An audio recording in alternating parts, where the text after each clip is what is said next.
để bốc số. Giang A Cường ở bản công mua sang sào vang bánh sắp vang A Pô Tạ Chi Láng và vang Tạ Chi Láng Giang A Đủ Tràng Tấu mua A Pô bản ngủ. Mời các vận động viên về trước bàn trọng tài để bốc số.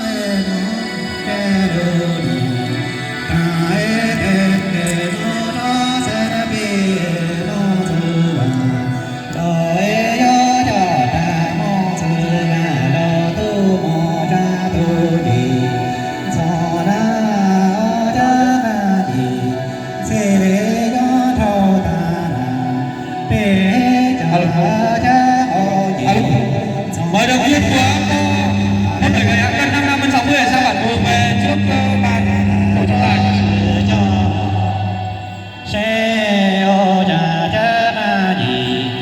Tổ trọng tài đẩy về xin mời đồng viên của Apo.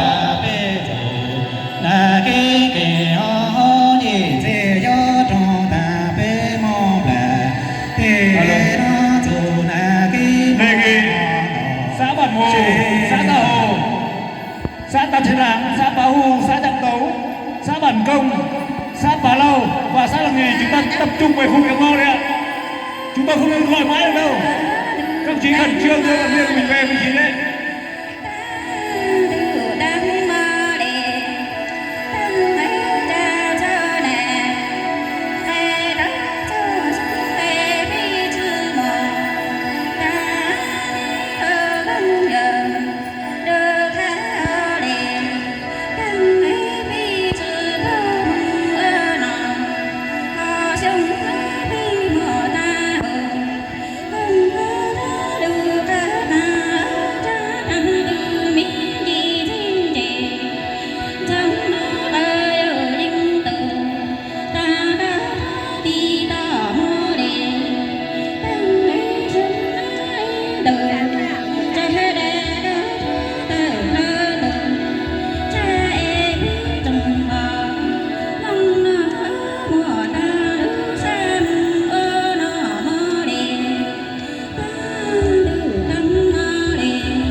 Mời các vận động viên hạng 61, 65 cân về trước bàn tổ trọng tài để bốc số.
Alo.